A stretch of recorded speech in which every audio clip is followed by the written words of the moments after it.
Anyway, hi, welcome to Unscripted. My name is Justin Thompson. I'm glad that you're back. This is going to be a different video. We're not going to be talking about The Mandalorian this time. No, we're going to be talking about a brand new film theory that I think I came up with on my own. I think I'm the only one who's came up with this theory that I've seen, at least. First, I'm going to tell you it's about shared universes. It's about how three multiple universes and three multiple big-time franchises and series of movies all existed one universe together.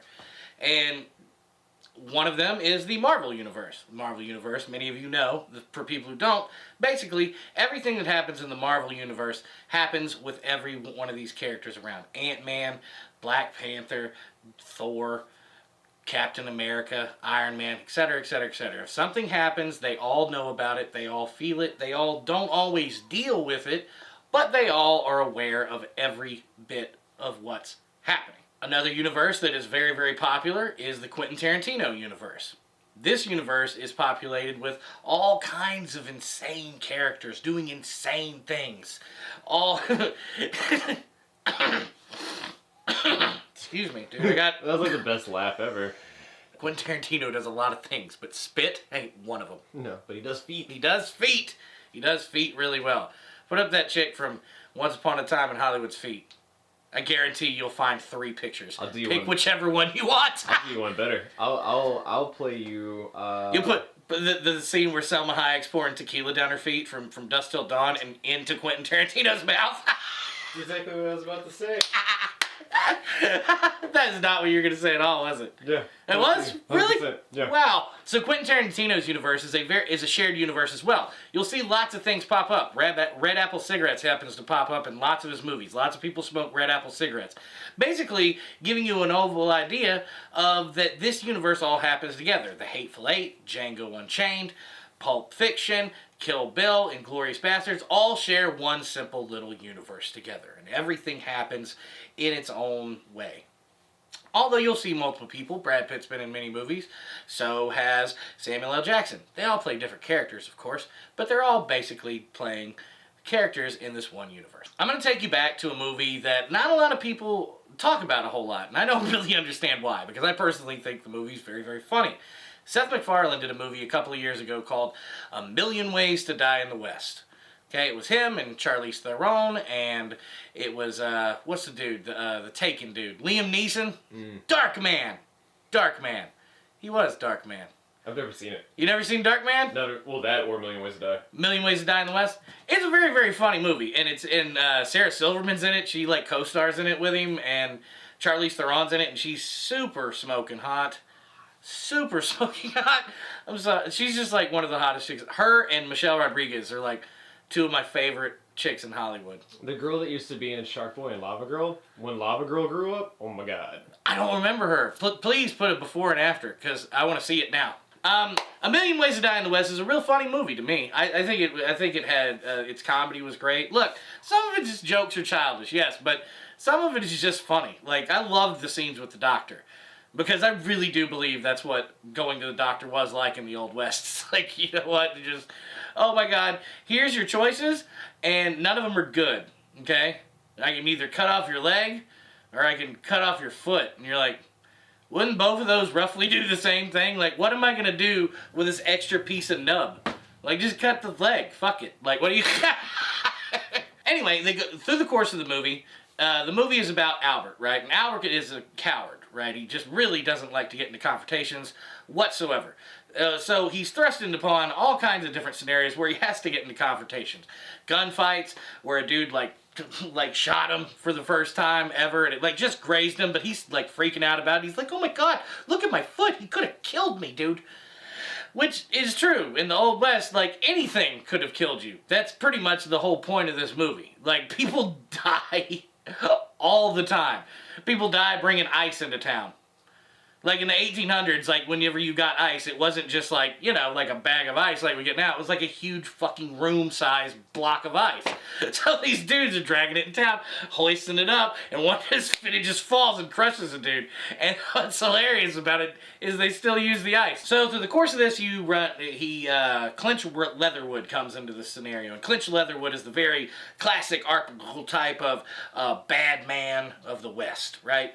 And Charlize Theron is his wife, and it's clear that she does not want to be with him. So she ends up hooking up with Albert in town, and they hang out, and she teaches him, like, all these different things, basically, to be more brave, and to be more caring about yourself, and look at the things that you want, not just the things that other people want, etc., etc., etc. Makes him a better person. One day, whenever they're hanging out, he drops her off, and then he's going through town, and he sees a bunch of flashes coming from a cabin, which is probably behind me right now. And that means I gotta watch this movie now. Yeah, you have to edit it. He sees a bunch of lightning coming from a shed, and he opens it up, and he's like, hey, what's going on here? And it's Doc Brown. Holy crap, Doc Brown. That's interesting, right? And he's covering the stuff up, and he's like, what's that? And he's like, it's a science experiment. And it's the DeLorean, obviously. And then he closes the door, and he's like, great, Scott. And that's all we see of him. Alright, then we fast forward. Let's fast forward a little bit in this movie. Once Clinch Leatherwood gets back into town and finds out that Albert's dating her, Albert flees town, right? And he ends up getting captured by Native American Indians and goes on a visual quest because he does way too much drugs with the Native Americans. They wanted him to take a little sip of this stuff, and he drank the whole bowl. And he started seeing flying sheep, demons, and all kinds of stuff, and just really, really weird Alice in Wonderland-y type stuff started happening to him for a while. It's very cool, sheeps with mustaches dancing and singing, and little bowler hats. It's I can't wait for all this shit to be behind me, by the way. After he gets done with his drug trip, he goes for his confrontation with Clinch Leatherwood, the wanted man and the most dangerous gunfighter in the whole territory of Arizona. So they meet in the middle of town in Old Stump, right? And long story short, Albert ends up winning. Albert Stark ends up winning. And that's very, very cool. It is, especially the way he won. It was kind of interesting. She had been trying to teach him to shoot the entire movie and couldn't. He was just awful. The most he would do was graze something. So he figured that that's all he was going to be able to do to clinch. So he dipped a hollow point bullet in rattlesnake venom.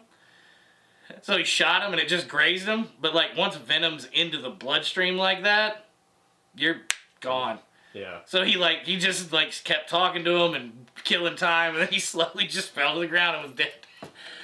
And Albert's like, did you hear all that cool stuff I did? And he's like, nope, he was dead. He's been dead, dude. Nope, didn't hear any of that cool shit. Then he gets a reward. He gets a reward for killing Clinch Leatherwood, and he buys a bunch of sheep, and they supposedly live happily ever after.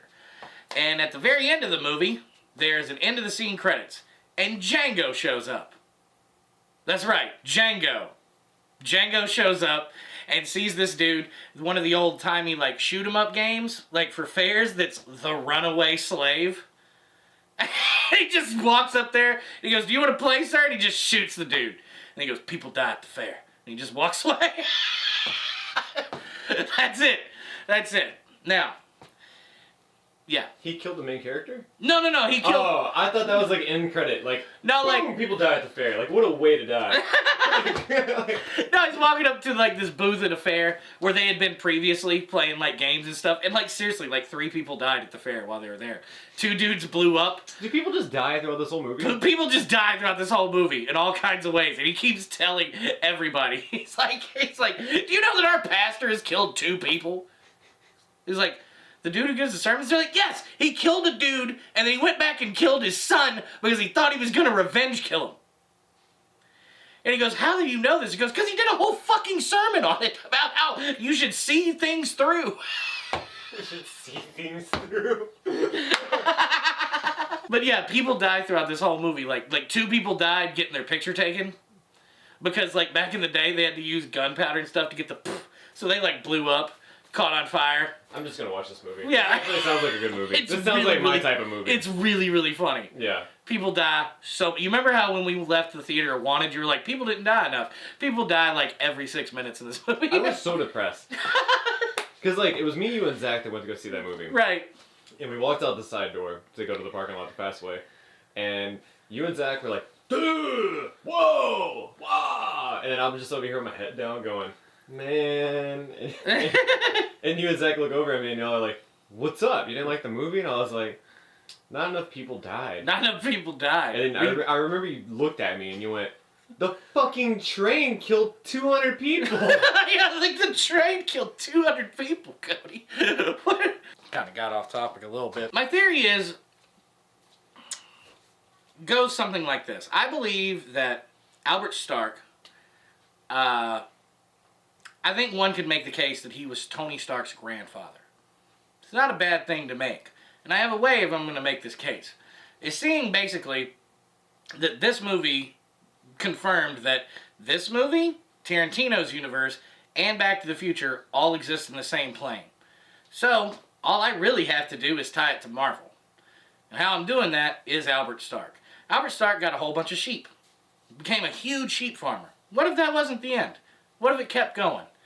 He decided to invest his money. Started investing in technology. Especially with Doc Brown in town. And I know, a lot of you are saying, Doc Brown, he doesn't make time machines. He just makes, like, for financial gain or anything like that. He would never use it to do anything of that such. It's like, yeah, that's before he had kids.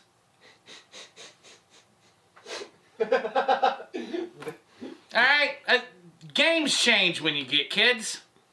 All your morality of what you would never do really, really changes when you're fist deep in poop and you need a new diaper and it ain't there. So I think his morality changed, okay? He did say that speech. He's like, I did not create the time machine for financial gain. I just created it to see where we've been, where we're going, the pitfalls and the possibilities, blah, blah, blah, blah, blah, blah, blah.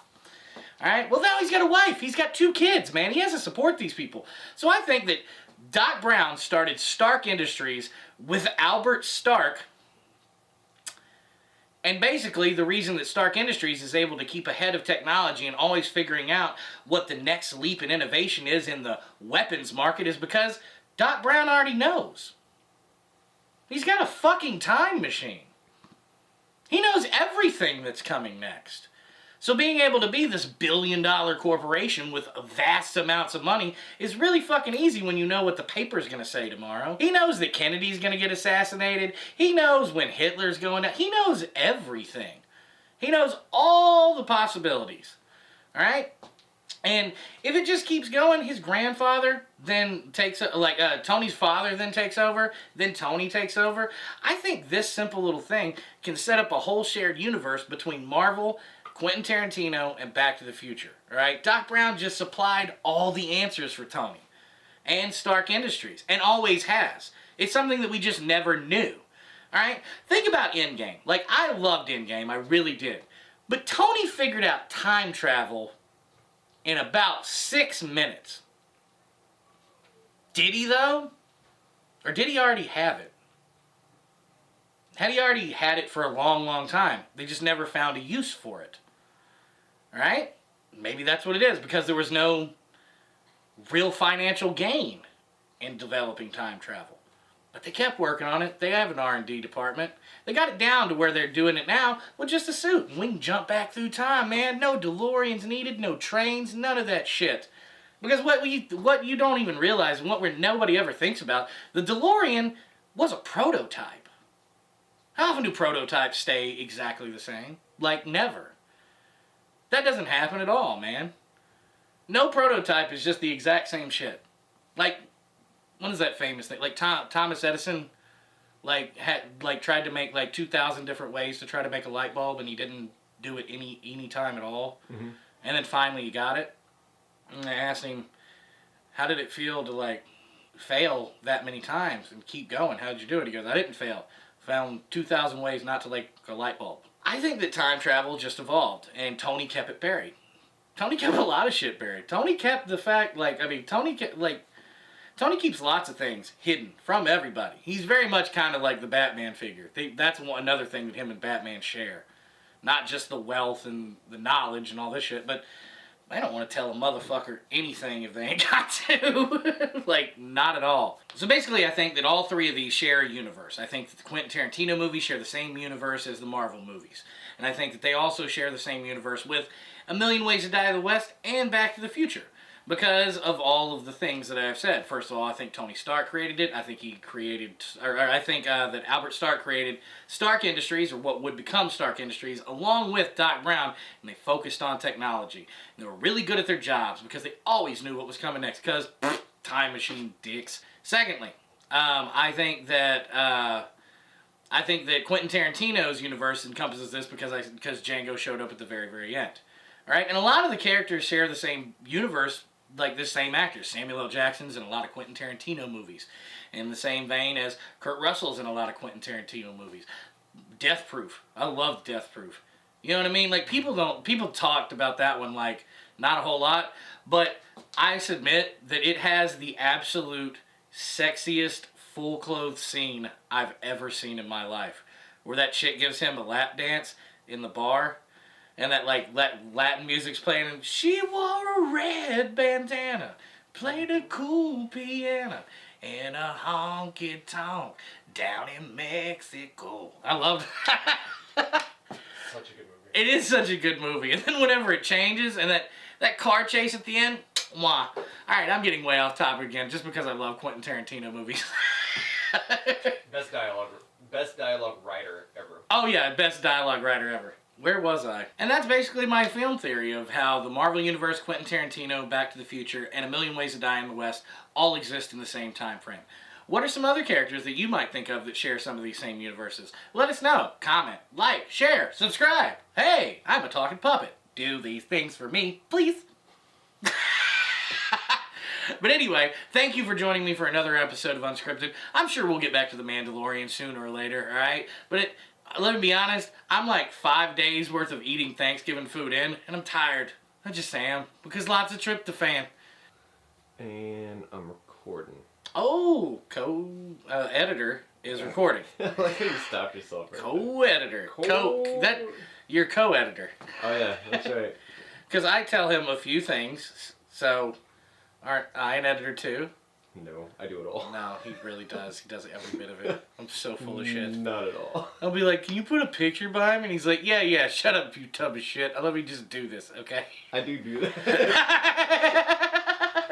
Tiger and Delver is evil as fuck. It's good. They got jangers! It's got good, but I wouldn't put it in my top 10. Oh my god, dude. I would. I can't help it. I die laughing every That's time. the next YouTube video, Tucker Dell vs. Evil. Tucker and Dale vs. Evil? Oh, we should do one. I'll totally do it. Do you want to do that one with me? Good. Okay.